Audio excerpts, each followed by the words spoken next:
2. Europe में राष्ट्रवाद का निर्माण। अगर आप मध्य 18वीं सदी के यूरोप के नक्शे को देखें तो उसमें वैसे राष्ट्र राज्य नहीं मिलेंगे जैसे कि आज हैं, जिन्हें आज हम जर्मनी, इटली और स्विट्जरलैंड के रूप में जानते हैं।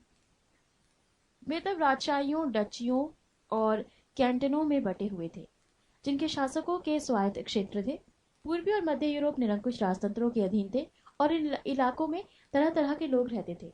वे अपने आप को एक और उन इलाकों में तरह तरह के लोग रहते थे और वे अपने आप को एक सामूहिक पहचान या किसी समाज संस्कृति का भागीदार नहीं मानते थे। अक्सर वे अलग अलग भाषाएं बोलते थे और विभिन्न जातीय समूहों के सदस्य थे। उदाहरण के तौर पर ऑस्ट्रिया हंगरी पर शासन करने वाला हैब्सबर्ग साम्राज्य कई अलग अलग क्षेत्रों और जनसमूह को जोड़कर बना था। इसमें एल्प्स के टिरोल, ऑस्ट्रिया और सुडेटनलैंड जैसे इलाकों के साथ साथ बोहेमिया भी शामिल था, जहां के कुलीन वर्ग में जर्मन भाषा बोलने वाले ज्यादा थे। हैब्सबर्ग साम्राज्य में लोम्बार्डी और वेनेशिया जैसे इतालवी भाषा प्रांत भी शामिल थे। हंगरी में आधे लोग मैगियार भाषा बोलते थे, जबकि बाकी लोग विभिन्न बोलियों का इस्तेमाल करते थे। गालिसिया में कुलीन वर्ग पोलिश भाषा बोलता था।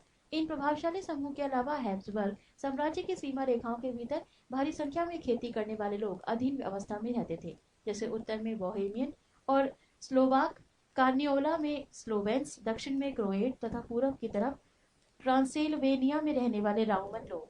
ऐसा फर्क राजनीतिक एकता को आसानी से बढ़ावा देने वाला नहीं था। इन तरह तरह के समूहों को आपस में बांधने वाला तंत्र केवल सम्राट के प्रति सबकी निष्ठा थी।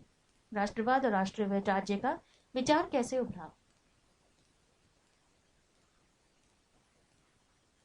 और पृष्ठ पर अलग से एक नीले रंग के बॉक्स में कुछ जानकारी दी गई है।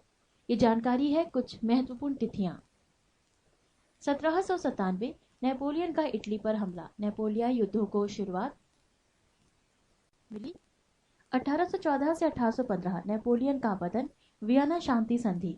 1821 यूनानी स्वतंत्रता के लिए संघर्ष प्रारंभ। 1848 फ्रांस में क्रांति, आर्थिक परेशानियों से ग्रस्त कारीगरों, औद्योगिक मजदूरों और किसानों की बगावत, मध्य वर्ग संविधान और प्रतिनिधित्वात्मक सरकार के गठन की मांग करता है। इतालवी, जर्मन, मैग्यार, पोलिश, चेक आदि राष्ट्र राज्यों की मांग करते हैं। 1859 से 1870 जर्मनी का एकीकरण। 1905 हैब्सबर्ग और ऑटोमन साम्राज्यों में स्लाव राष्ट्रवाद मजबूत होता है।